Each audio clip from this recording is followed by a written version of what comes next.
Fighting.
Fighting.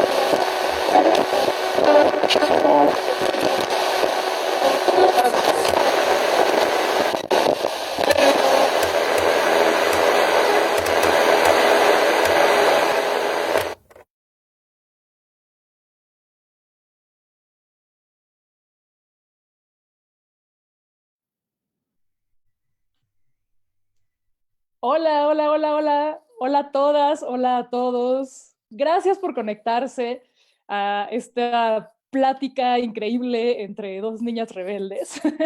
Gracias a Editorial Planeta, a todos los socios. Y les quiero contar que hay gente conectada de, obviamente, muchísimos países, pero específicamente esta transmisión está dirigida a personas de Ecuador, Argentina, Perú, Uruguay, Colombia, Chile, Costa Rica, Honduras, Venezuela, Guatemala y México. Mil gracias de verdad. Yo soy Plaqueta y hoy estoy con una de las autoras de Cuentos de Buenas noches para Niñas Rebeldes. Un libro que odio decir este cliché, pero realmente no necesita presentación. Elena, muchas gracias, mil gracias de verdad por, por conectarte. Estoy segura y todo el equipo estamos seguros de que tienes muchísimo que contarnos. ¿Cómo estás? ¿Cómo te trata la cuarentena? ¿Cómo has estado estos días? Muy bien, gracias. Por cierto, hay que aclarar que vamos a tener una traductora, porque Elena es italiana, habla inglés, entonces, y mi inglés es muy malo, entonces tenemos una traductora que va a estar haciendo la interpretación después de que yo hable y cuando ella responda, para que no se saquen de onda. Y ya. Thank you. I understood your intro, so I can respond directly to this piece at least. Thank you. I'm really well, and I'm very happy to be here with you, with the team at Planeta, who's always so supportive of Rebel Girls. And I'm really excited to be talking to all these people from all these different countries. It's a great honor. Thank you. Bueno, muchísimas gracias. Sí pude entender tu introducción, por eso es que pude responder, pero estoy muy bien, estoy muy contenta de poder estar aquí. Muchas gracias a Planeta, que siempre me ha apoyado tanto, y estoy muy emocionada también de poder hablar con tantas personas de tantos diferentes países. Justo ahora que estamos hablando de tantos países, me encantaría que nos platicaras, ahora que el libro ha sido traducido a más de 50 idiomas y ha viajado por todo el mundo, ustedes como autoras han visitado estos lugares. ¿Qué han encontrado en común, qué tienen en común estas niñas rebeldes en todos estos países, en todos estos lugares, a pesar de las diferencias culturales? ¿Qué es ese elemento que tienen en común? So the book has traveled all around the world. It has been translated to more than 50 languages. And also you have been traveling and visiting all the different places where your book has been published in other languages. So we would like to know, what do these girls have in common, even when they're from such different cultures? What is it that they have in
Estamos de regreso en esta transmisión en vivo. Para quienes se perdieron de la primera parte, estamos platicando con Elena Favilli, una de las autoras de Cuentos de Buenas noches para Niñas Rebeldes, y estamos conectados a muchos países. Y voy a retomar la pregunta que le había hecho, porque ya no sabemos dónde nos quedamos, así que vamos desde cero con esa pregunta, que es, este libro ha sido traducido a muchos idiomas y han viajado por todo el mundo, han visitado muchos países, han tenido contacto con muchas culturas. Me gustaría saber qué han encontrado en común entre las niñas rebeldes, estas lectoras rebeldes, ¿qué tienen en común a pesar de las diferencias culturales y locales? Yeah. So hello again. Happy to be here. I'm Elena Favilli, and I'm connecting from Los Angeles, California. So really happy to talk to all of you, even if just online. It's been a great honor to travel all around the world and meet all these wonderful rebel girls and rebel families coming together. And what I would say that the common thing that they all share is a great enthusiasm for life, for their projects, their personal projects. They really, all of them, regardless of their culture, background, language, they feel that they really have the opportunity and the strength to create the future that they want for themselves.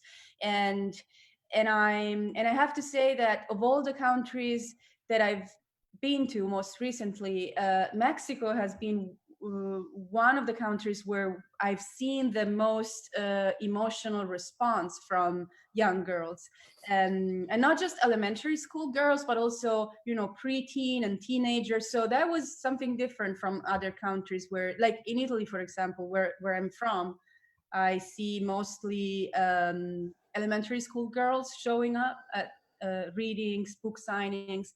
And instead, when I was in Guadalajara at the book fair, I was really surprised and happy to see also so many older girls coming to get the book signed. So yes, so it was a great sign. Bueno, pues soy Elena Favilli, muchas gracias por estar aquí. Yo estoy desde Los Ángeles, estoy muy contenta de poder hablar con todos ustedes. Ha sido para mí un honor el poder haber viajado para conocer a tantas niñas. Y lo que yo veo en común es que hay mucho entusiasmo cuando yo conozco a estas niñas, mucho entusiasmo por su vida, también por sus proyectos personales. Ellas sienten la fuerza para poder crear su futuro. Y de hecho estuve en México también el año pasado y allí es donde he visto una respuesta muy emotiva de parte de muchas niñas, no solamente niñas más pequeñas de primaria, sino también niñas adolescentes o preadolescentes, a diferencia de cuando estuve en Italia, por ejemplo, que mi público era más bien de niñas de primaria. En la Feria de Guadalajara, pues pude ver a gente un poquito más grande y eso me puso muy feliz. Elena, creo que esto que dices, en efecto, es muy inspirador ver a las nuevas generaciones con esta energía, con esta fuerza, y es algo que no ocurría tan evidentemente en nuestra generación. Tenemos más o menos la misma edad, las dos nacimos en los 80, crecimos en los 80 y en los 90, y siento que para ser una niña rebelde, como que había muchas niñas rebeldes en el closet, no era tan fácil salir del closet como tal, no había las condiciones y que ahora es mucho más fácil. Oh, thank you for saying that. That's the best compliment that you could give me. I'm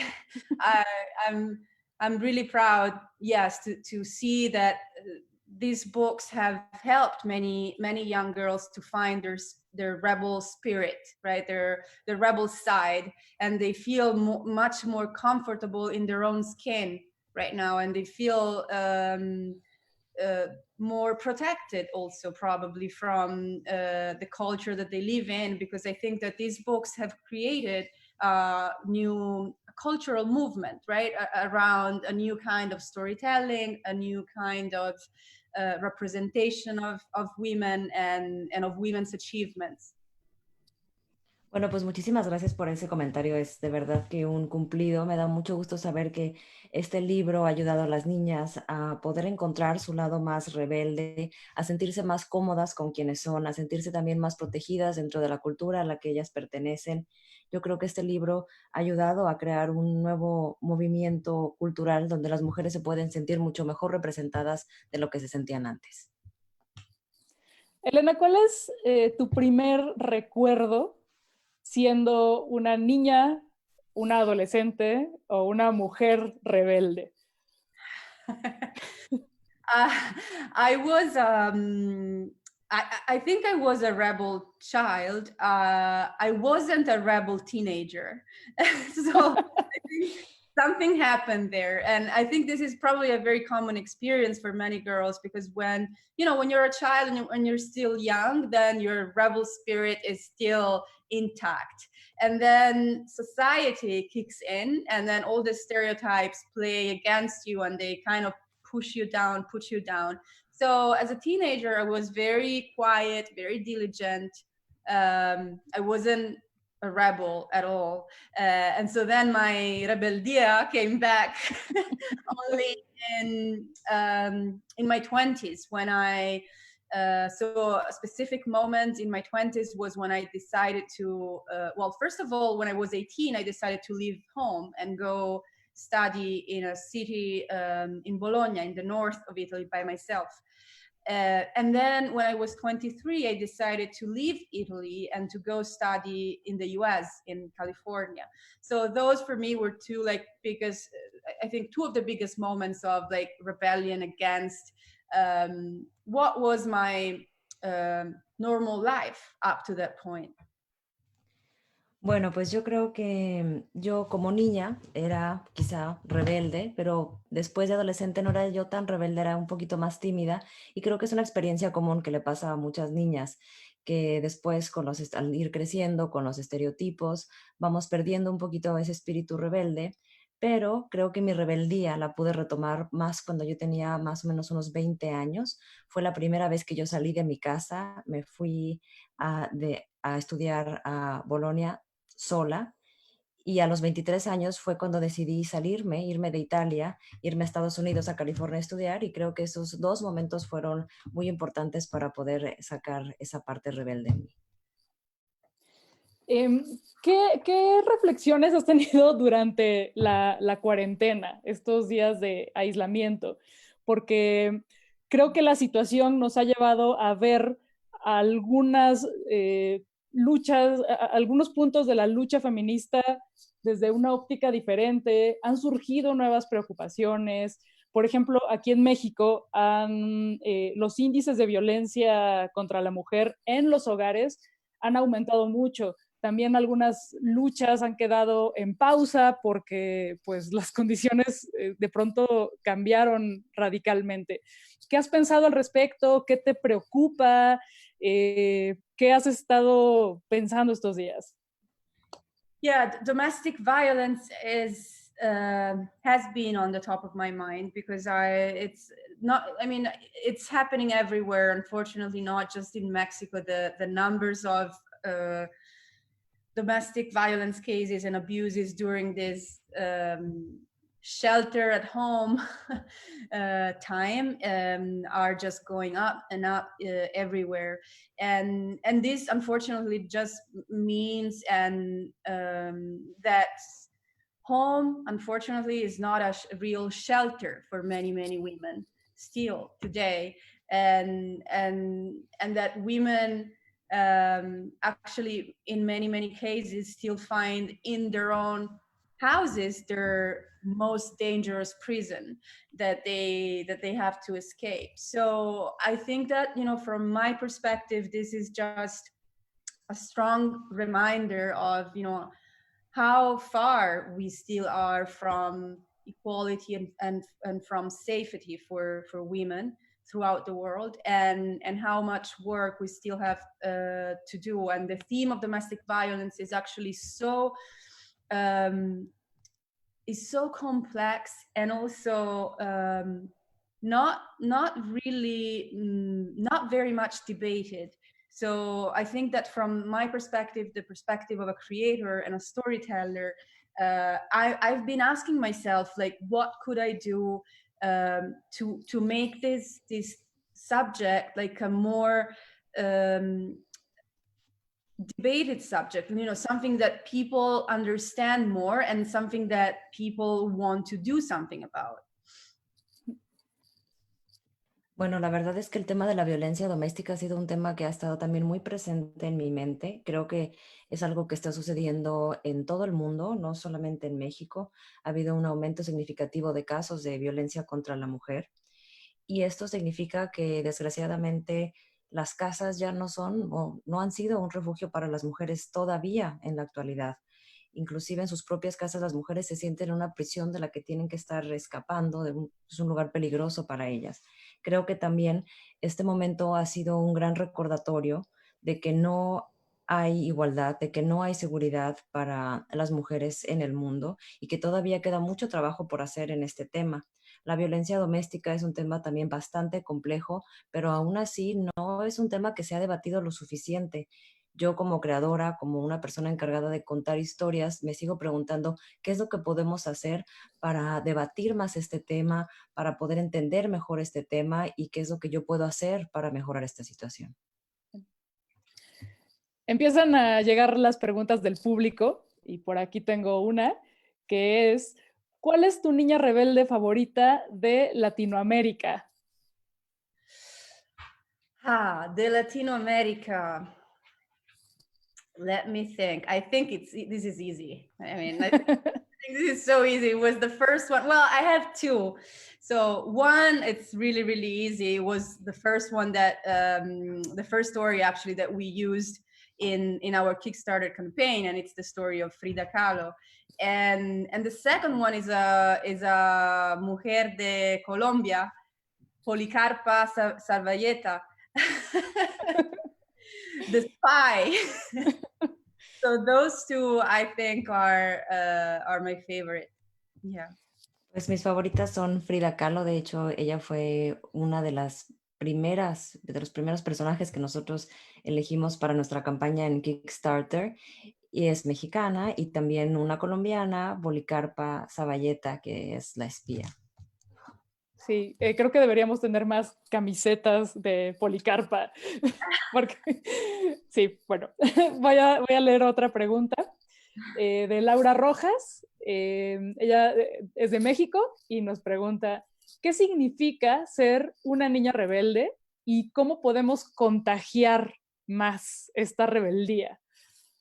So I think that, being a rebel girl, well, first of all, I think that these books show that rebel girls being a rebel girl can mean different things, so many different things, right? In different contexts, in different places. For some women, being a rebel, if you think about especially countries where violence against women is very strong, or where women have way more limited rights, being a rebel can be as simple as deciding to get out of their house or drive a car, or not wear something that they're supposed to wear. So being a rebel can mean and can be very, very different things depending on where you're living. But I think at the core, being a rebel quintessentially means deciding to challenge the status quo and deciding to change the constraints that the society has put upon you, deciding that you want to live a full life, you want to express your full identity, and that you're not going to let anyone decide for you. So I think really that is across culture. Then the manifestation of this rebellion can come in many forms and shapes, but I think that across cultures, for every woman at the core, this is what defines being a rebel in society. Bueno, yo creo que estos libros también nos han mostrado que el ser una niña rebelde significa muchas cosas diferentes dependiendo del contexto, dependiendo del lugar en donde estemos. En algunos contextos, en algunos países donde hay mucha violencia, donde contra las mujeres específicamente, o donde no se respetan los derechos de las mujeres, ser rebelde significa cosas simples como salir de tu casa, como atreverte a manejar, o como usar o no usar algo que se supone que tienes que usar. Y significa, pues eso, ser rebelde dependiendo también del lugar en donde estés. Pero yo creo que principalmente es el decidir desafiar el status quo, es el vivir sin restricciones impuestas por la sociedad, es el decidir vivir una vida plena, el vivir tu identidad plenamente sin que nadie más decida por ti. Eso yo creo que es esencialmente lo que significa ser rebelde. Gustavo Beltrán García, de Colombia, nos pregunta, ¿qué criterio tuvieron para definir las mujeres presentes en ambos libros? ¿Cómo eligieron a las mujeres que iban a estar ahí? Yeah, so we use three main criteria, and well, first of all, we try to include women who could represent all kinds of professions. So we really wanted to give this incredible diversity of jobs. So you have scientists, athletes, judges, uh, tennis players, writers, trombonists. Like it's incredible. You are exposed through these stories to the whole spectrum, right? Because so many times we think that women, oh, that's not for women. That's something that women don't do. Instead, we have Formula One racers. We have, surfers who surf like incredibly high waves. So women can do anything, and that was the most important thing. And then the second criterion that we used was to try to really be representative of different geographies as much as we could, because we didn't just want to have a book about women from North America or women from Europe. We really tried to find stories from every possible geography, and which is why I think this book became so global and so inclusive. Like every woman can find the reflection of a piece of herself in one of these stories. And then the third criterion was the choice of stories that could really resonate with children, and so the selection of stories that had some elements that could really sparkle the imagination of children. Like for Frida Kahlo, for example, the relationship with her sister, how when they were growing up, the songs they were singing, what they were doing, like the games they were playing. It's like all those details that can really like add a lot to a story, so that it's not just a dry, cold, short biography, but it's really a tale, right? A tale of an amazing and extraordinary adventure, which is the life of these women. I mean, just to quickly go back to the question earlier, I forgot to respond to the how can we make sure that we are spreading this rebellion. I think that what we're doing now is how we do that. It's like celebrating these women, talking about these women, and even in your daily life you can do this just by celebrating the women in your life, celebrating what they do every day with their work. I think Rebel Girls, more than anything else, is really a celebration of women's talent and women's work. Bueno, nosotros decidimos qué mujeres íbamos a escoger con base en 3 criterios.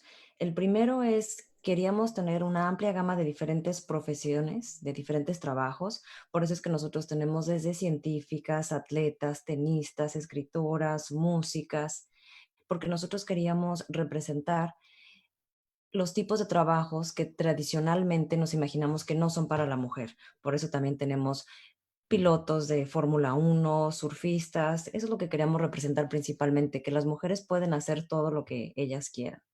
En segundo lugar, también era muy importante que tuviéramos una representación geográfica muy variada, o sea, no solamente mujeres de Norteamérica o mujeres de Europa.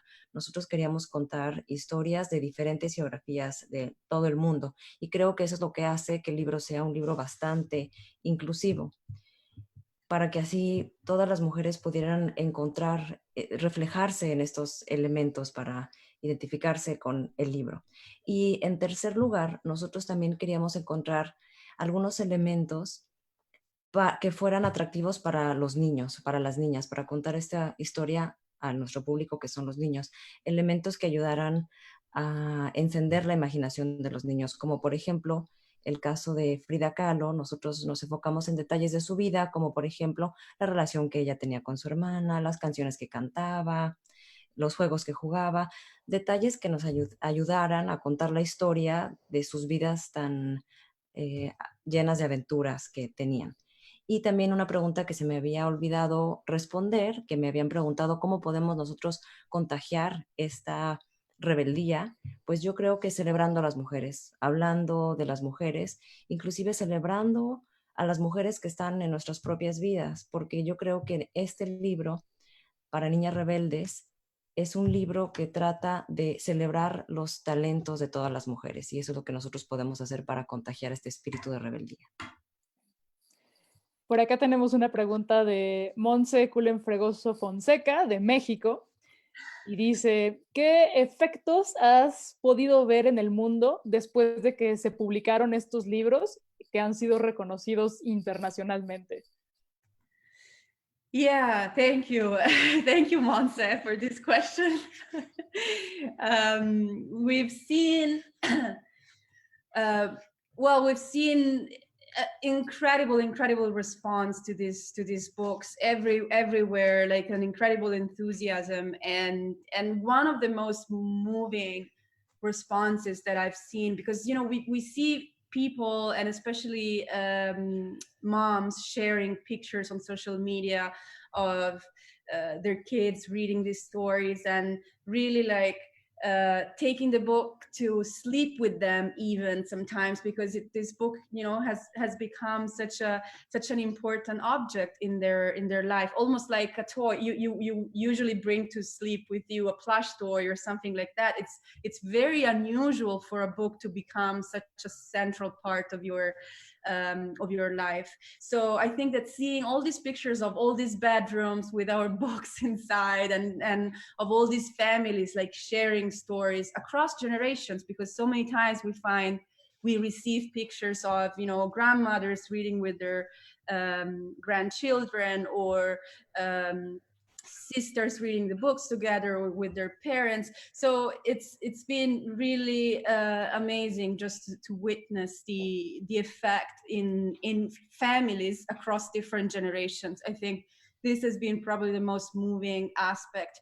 And another one was really also seeing how now the word rebel girls has become this expression that people freely use and to associate themselves and to identify themselves with this movement, right? So we've seen, for example, during protests and marches, I remember one in Washington, D.C. 2 years ago, where children on the shoulder of their parents were carrying signs that said, "Rebel girls rock the vote," or "Rebel girls rock the world." And I remember that when I saw that, specifically that picture, I thought, wow, like we're really making an impact with this work.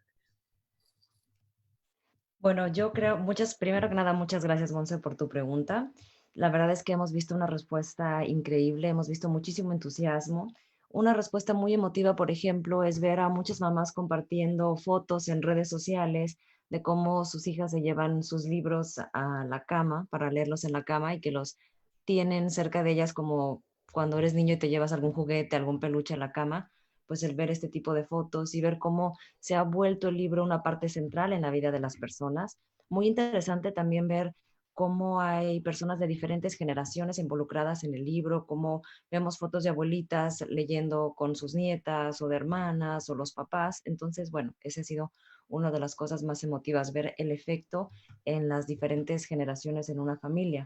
Pero también otra cosa muy emotiva ha sido cómo se está empleando la palabra niñas rebeldes en la actualidad para identificar un movimiento. De hecho, hace unos meses en Washington, en una protesta, vi cómo había una niña con un letrero que decía en inglés, Rebel Girls Rock a Boat, que la traducción podría ser Las niñas rebeldes hacen olas. Y eso fue muy emotivo, poder ver cómo esta palabra ahora está también siendo identificada para estos movimientos. Aquí tenemos una pregunta desde Colombia que nos hace Mache Campos Sánchez, pero que en realidad es de su hija Sofi, de 10 años. Y Sofi pregunta, ¿cuál fue tu primer acto de rebeldía? Y también le gustaría saber qué las motivó a las dos autoras a escribir el libro. So my first act of rebeldia was probably, so this is not really educational, so I don't know if I should say, but I didn't want to go to school, and I managed to escape kindergarten at least. I really didn't want to go to school. So, at some point in primary school, I had to go, but kindergarten, I didn't. And I was really, really serious about it. And I put up a sort of strike. And so I just wanted to be home with my grandparents, with great aunts, with my dogs and play with them. So I think that was my first big no and my first big act of rebellion. And why we decided to write this book. I think that for me it was really out of a very strong and personal necessity. I as a woman, as a young woman, like working in a very competitive environment in the US, I felt that there was the level field was not really equal, right? I felt that I was starting from a little behind compared to my male colleagues, and this was true in Italy as well. It's not, I think it's true everywhere. So I thought that for my next project, I really wanted to create something that could question this dynamic of power in society, that could challenge the rules that we have to live in, and that could offer different models of femininity and of what it means to be a woman, and to young women and young girls. And so I think that was the biggest reason. Bueno, yo creo que mi primer acto de rebeldía, y a lo mejor no es muy educativo, no debería de compartirlo, pero es que me salvé de ir al kinder. Yo realmente tenía una postura muy fuerte en cuanto a ir al kinder, no quería ir. Entonces me salvé y no tuve que ir, sino hasta la primaria. Estaba en una especie de huelga porque yo quería quedarme en mi casa jugando con mi abuelita, jugando con mis perros. Pero bueno, ese fue entonces mi primer acto de rebeldía. Y acerca de la segunda pregunta de por qué decidimos escribir este libro, pues en mi caso surgió de una necesidad personal.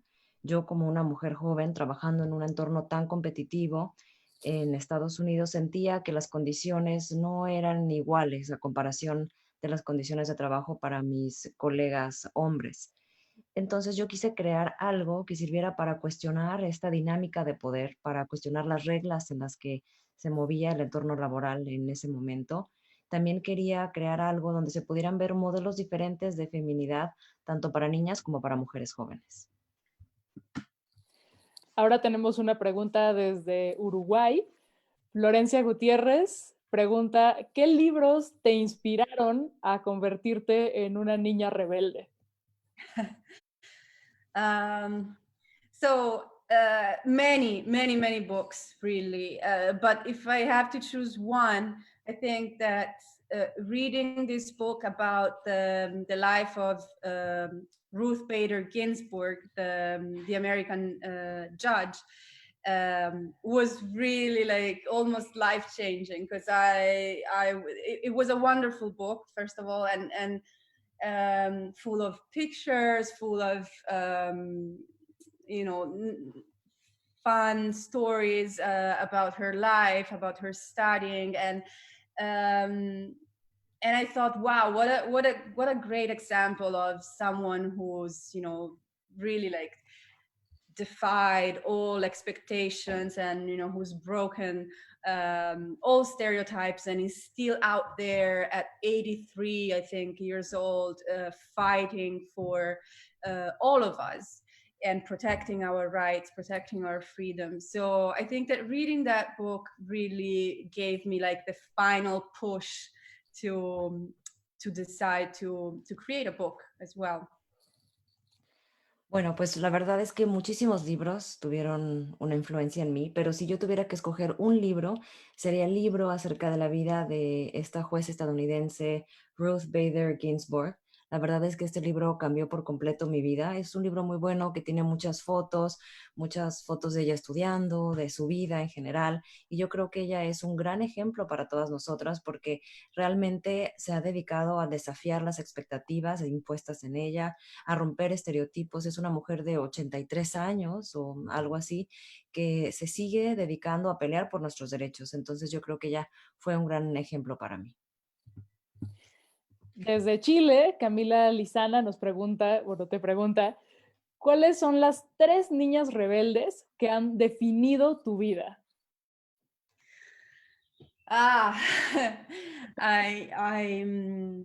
keep meeting them, so they're thankfully there's plenty of them in my life that keep showing up. And I think you know, in growing up, certainly my grandmother was, you know, the #1 rebel in my life. She was very unusual, especially for her generation. She was working, so she was the one making money and bringing money home.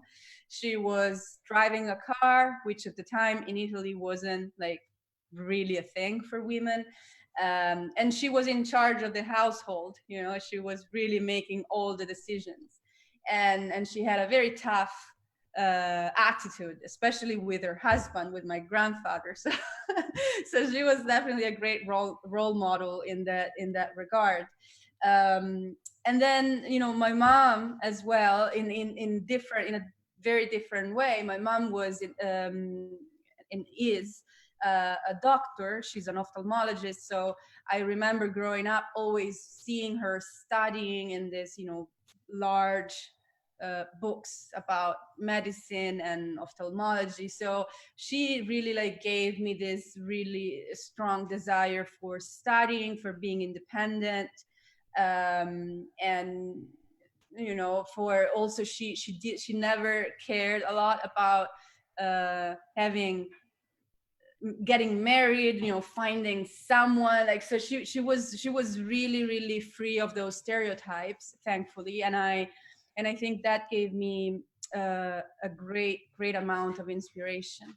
And today I have many rebel women in my life. I'm very lucky. Like I have, you know, many of my friends, many of my female friends are definitely rebel girls who are doing cool things all over the world. I have, you know, rebel incredible friends who live everywhere from, you know, London, New York. Many of them still are in Italy, of course. So, and many of the people who work with me, honestly, are rebel girls who are definitely, you know, trying to innovate in the publishing industry, innovate in the creation of a different kind of content that can change the rules for young girls everywhere. Bueno, pues la verdad es que cuando yo estaba creciendo, una de las principales influencias en mi vida fue mi abuelita, porque ella era una mujer que era, pues para su época, hacía cosas muy diferentes. Ella trabajaba, ella era la que se ganaba el dinero en la casa, también manejaba, estaba a cargo del hogar, tomaba las decisiones del hogar, también tenía una actitud bastante ruda con mi abuelo y pues para mí ella fue un modelo a seguir. Mi mamá también lo sigue siendo, es un modelo a seguir para mí. Ella es doctora, es oftalmóloga, entonces el verla todo el tiempo estudiando con sus libros, ejerciendo su profesión, eso me dio a mí un profundo deseo por estudiar, por ser una mujer independiente. Y también ella nunca le preocupó tanto algunos estereotipos como el es, casarse. Ella creció bastante libre de esos estereotipos y eso también tuvo mucho impacto en mí. En la actualidad, mis amigas también siguen siendo mujeres pues muy rebeldes. Tengo amigas que viven en todo el mundo, en Londres, en Nueva York, en Italia. Mis colegas también en mi trabajo, siento que son mujeres que me inspiran, que son niñas rebeldes, que están tratando de innovar en el mundo de las editoriales, que están tratando de crear contenido diferente. Desde Ecuador nos pregunta Marlene Elizabeth, ¿desde qué edad es recomendable que una persona lea Niñas Rebeldes? As soon, even before the child is born. Desde antes que nazcan los niños es recomendable que empiecen a leer. And because we know that the language is so important for the development of a child, and language is and reading stories is so important, even when children are very young, and of course they can't read a book, but reading to them is the very first step to help them develop a different kind of mindset, free of those stereotypes that are affecting our world so much. So yes, as soon as possible. Sí, como les había dicho, mientras más pronto sea posible, mejor. Sabemos que el lenguaje es muy importante para el desarrollo de los niños. El leer historias es muy importante para ellos. Leerles también, eso les ayuda mucho a desarrollar una mentalidad diferente y libre de los estereotipos que vivimos en la actualidad. Desde Colombia, Elizabeth Ramos pregunta, ¿qué mujeres escritoras nos recomiendas? So I think, I have really so many of them right now. Living now in the US, I've been reading a lot of American writers recently, and two of those that I like the most are certainly Joan Didion and Patti Smith. I really love both of them. Both of their nonfiction writing is amazing, and then some of my favorite female writers of all time are Jane Austen, that I was reading when I was a teenager. She was really, I think, my favorite writer at the time.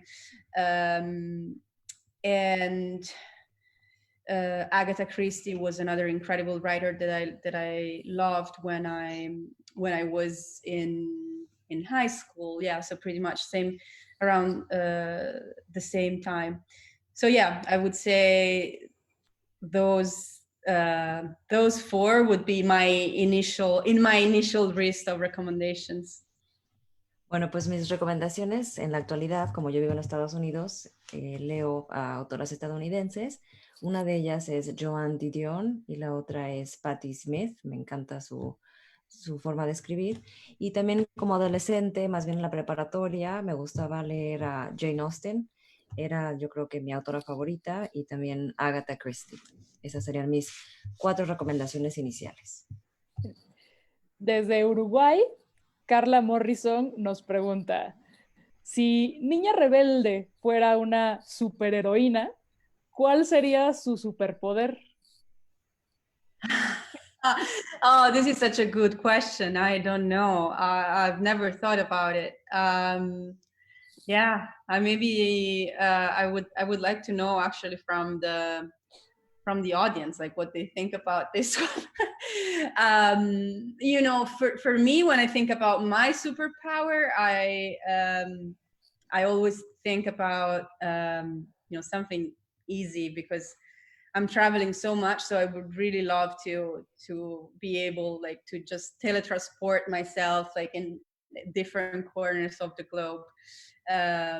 But you know, if I have to think in the direction of what could be a superpower for a rebel girl who's trying to change the world, I think that I would give her the ability to read people's hearts and, you know, see what's going on there, and find a way to establish a connection. Because I think that most of the times with people that, you know, we disagree with, there's not much that you can do from a rational perspective sometimes to, you know, to find some common ground. But if you're able to understand like the person that they are and that where, you know, where they're coming from, then that's an important superpower that definitely I wish any rebel girl could have. Dice que es una muy buena pregunta, que a lo mejor le gustaría que el público le ayudara a contestar esa pregunta. Si le preguntaran a ella qué superpoder pudiera tener, le gustaría teletransportarse para poder viajar por todo el mundo más fácilmente. Pero si le preguntaran cuál sería un superpoder que le pudiera dar a una niña rebelde, ella le daría la capacidad de poder leer los corazones de las personas, el poder establecer una conexión más profunda con las personas. Porque en ocasiones, cuando no estamos de acuerdo con alguien, cuando tenemos un punto de vista contrario a alguien, es difícil entenderlos. Entonces sería bueno poder entender su perspectiva. Eso ayudaría mucho y sería un muy buen superpoder para una niña rebelde. Desde Chile, Francisca Rojas pregunta, si pudieran hacer una serie animada, ¿qué mujeres rebeldes incluirían? Las que no podrían faltar. Let's see. I think that for an animated series, we would need to start with really fun and adventurous characters. So, you know, someone like a pilot, Amelia Earhart, or the spy, Policarpa, would be an amazing character. Or someone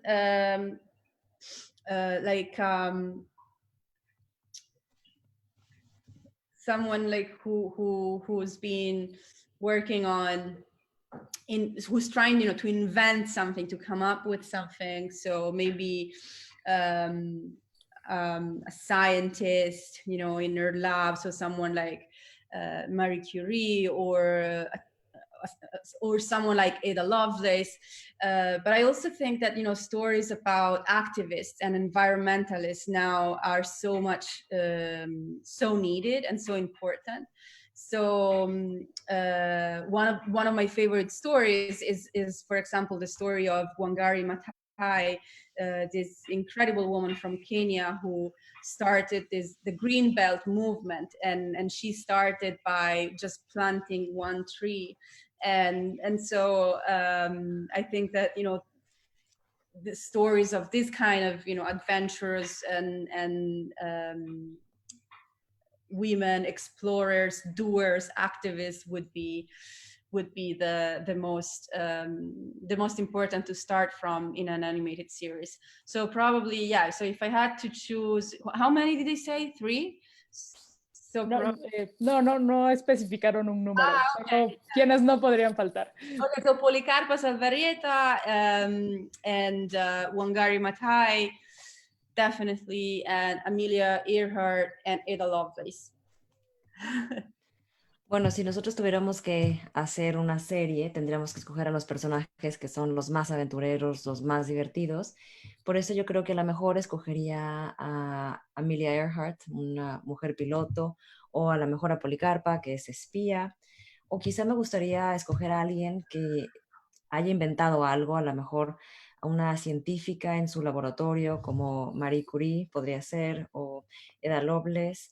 También me parece muy importante mencionar a las activistas, a las ambientalistas, porque creo que estas son historias muy necesarias en la actualidad, como el caso de Wangari Maathai, que ella es creadora de un movimiento conocido como el Cinturón Verde, empezó plantando un árbol a la vez. Entonces sí, yo creo que ellas serían a los personajes que yo escogería. Desde México, Raquel Rojas pregunta, ¿quién es tu heroína favorita de libros infantiles?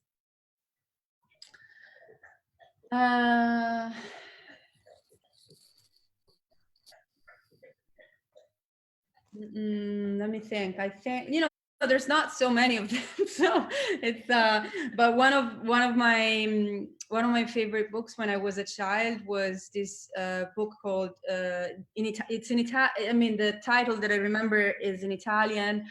It's actually written by an American writer. So in Italian, the title is Pattini d'Argento, which is like the silver rollers. But I don't know. But I don't know. This is not the right title in English at all. So I have to wait. Let me find out. Let me see if I can find it right now. Because I want to give oh, the silver skates. The silver skates. Dice que uno de sus libros favoritos de cuando era niña se llama en italiano Patini d'Argento, que son los patines de plata. Lo estaba buscando en inglés, la traducción, patines de plata. Bien. Desde Colombia, Artis Carolina Cruz pregunta, soy docente, soy maestra. ¿Cuáles serían tus recomendaciones para los docentes para empoderar a las niñas desde muy pequeñas?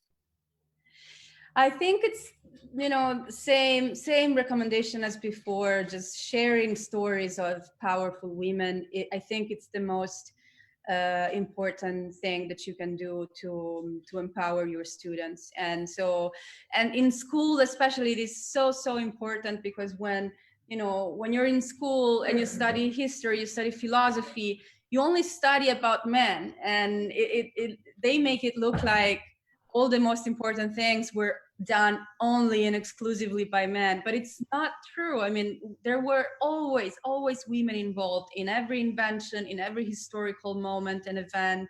So it's really important, I think, as a teacher, that you try to include that perspective, those women, and really to not to tell history, for example, only from the perspective of men. Pues yo creo que lo más importante y lo mejor que se puede hacer es para poder empoderar a las niñas como profesora, sería compartir historias de mujeres poderosas. Creo que es muy importante en la escuela, cuando se está enseñando materias como historia, filosofía, no solamente hablar de los hombres, porque se piensa que a lo mejor ellos fueron los que más hicieron cosas, y eso no es cierto, eso no es real. Por eso es muy importante incluir a más mujeres, para incluir su perspectiva. Eso es lo que yo recomendaría para empoderar a las niñas en las escuelas. Desde Chile, Stephanie Beas pregunta, ¿has conocido en persona a alguna de las niñas rebeldes que aparecen en los libros? Yes, I have. I actually met Lori Morgan, who's in volume 2, and she's an incredible athlete from Wales in the UK.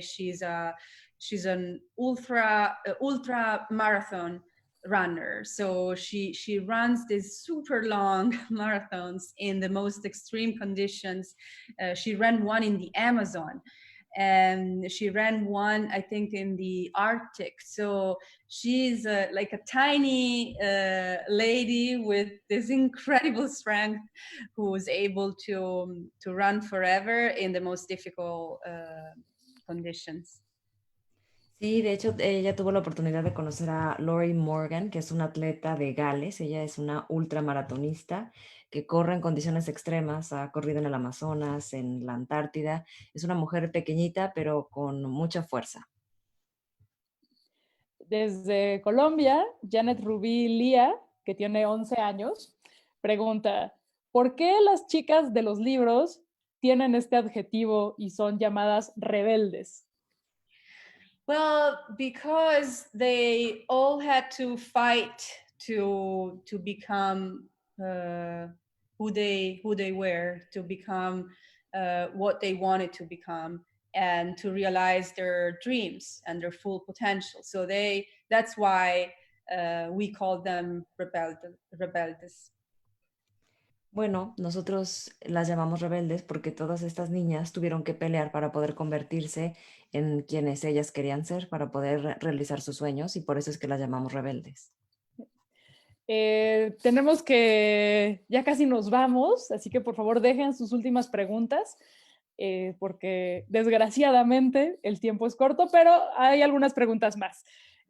Adrián Manzano de México nos pregunta, ¿hay algún objeto que te recuerde que eres una niña rebelde? Yeah, let me yes, I have. When I was definitely when I was a child, I had many objects and many toys that were definitely not considered for for girls. So I remember that I had this set to play golf. And that was definitely one, yeah. And I might have it still somewhere. And then I have a little pool, a little billiard, to play pool. So that was also something that usually is not really associated to women. And but then I think more than anything, there's one T-shirt that I had when I was really young. Maybe I was 3 years old, and I still have this T-shirt because it's so fun, because it's like this green T-shirt that says I don't know why my parents found it, but it says West Coast, which is where I live now in California. So apparently this is something, that I had inside of me somehow since I was very young. And I don't know why we had that T-shirt, because my parents definitely never traveled to the U.S. or to the West Coast of California, but it was part of my wardrobe, and now I like to think that it was a sign of rebellion. Pues sí, cuando yo tuve muchos objetos también de niña, muchos juguetes, algo que me recuerda que yo era una niña rebelde, era un kit de golf. Creo que por ahí a lo mejor todavía lo tengo. También una mesa para jugar billar, que son pues actividades que no son muy para niñas, entonces eso me hace sentir rebelde. Y de hecho también hay una playera, una remera, una t-shirt color verde que yo tenía de niña que decía West Coast, o sea, costa oeste, que es de hecho donde yo vivo ahora en California, en Estados Unidos. No sé por qué la tenía, no sé por qué mis papás me la dieron, ellos nunca habían ido a Estados Unidos, pero y formaba parte de mi armario y me gusta eso, creo que también me recuerda el ser una niña rebelde. Ángela Pérez de Argentina nos pregunta a las dos, para Plaqueta y Elena, ¿cómo se siente saber que han cambiado la vida y quizás salvado a muchas niñas con sus libros? Yeah, I don't know. I try not to think too much about it. It's a great responsibility. So, and I feel very humbled by that thought. And if I think too much about it, then I get paralyzed. And I honestly, yes, it was a big problem for me at some point, because I spent for several months. I thought that I couldn't write anything else or write anymore, at all, because this incredible impact that those books had made me just had this very humbling effect on me. And so I thought, no, I mean, this is not possible. I cannot be that, that person who has such a great responsibility. So it's a great honor, yeah, more than anything. Pues la verdad es algo que trato de no pensar mucho en eso, porque sí que es una gran responsabilidad. Y de hecho hasta llegó a ser un problema para mí. Durante varios meses no me atreví a escribir nada, ya no quería escribir porque sabía que mis libros podían tener un gran impacto en las niñas. Creo que es una gran responsabilidad, la verdad, el haber escrito algo así. Bueno, y para mí también es un honor enorme cada vez que Antonella y yo recibimos estos mensajes diciéndonos cómo el libro las ayudó a darse cuenta de alguna situación o a enfrentarla o a organizarse con otras amigas. es el motivo por el cual seguimos escribiendo y que nos saca a veces del síndrome de la impostora que tenemos y que a las mujeres nos pasa muchísimo, de quién soy yo para seguir escribiendo. Esto nos recuerda que sí estamos haciendo algo que puede tener un impacto positivo en las vidas de otras niñas y mujeres. Así que gracias, gracias, muchas gracias, es muy bonito. Y bueno, tenemos una última pregunta desde Jamaica. No es cierto, desde Colombia. Desde Colombia es Paola Alejandra Méndez Jamaica. Y la pregunta es, ¿cómo se convierten estas historias tan importantes para que los niños se vean reflejados y empoderarlas como ellas? Es decir, ¿cómo las narran para que haya esta conexión con las lectoras? Mm-hmm. Well, I think that for us, the tool that we used was to combine the style of the biography with the style of the fairy tale. So we didn't want to just write simple biographies, but to transform these stories into adventurous fairy tales that remind you of that magical, atmosphere that you usually find in bedtime stories. And so that's why, all the stories begin with once upon a time, and they have this very magical and inspiring feeling throughout.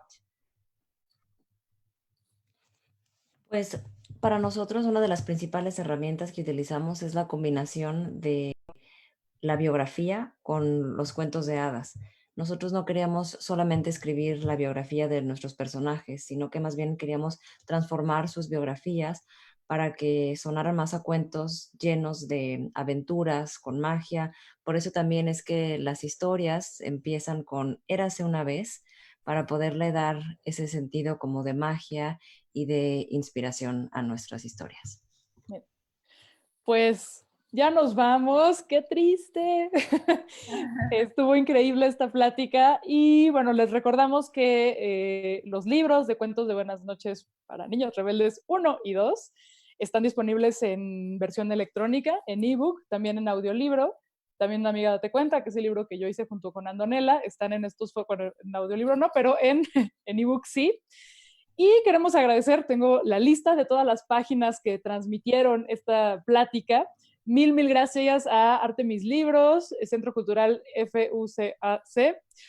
FUCAC, Cuesta Libros, El País América, Estación Libro, Filbo Feria del Libro, Fil Oaxaca, Fundación Cultural de Providencia, Librería Entre Páginas, Librería Crisol, Librerías SBS Perú, Más Cultura de Librerías Gandhi, Metromedia de Honduras, Sin embargo MX, y a todas las páginas de Planeta de Libros en Latinoamérica. Elena, mil gracias, de verdad. Gracias, muchas gracias. Y pues nos seguimos leyendo y viendo. Ahí estamos en nuestras redes sociales. Y mil gracias por conectarse. Quédense en casa. Bye. Thank you.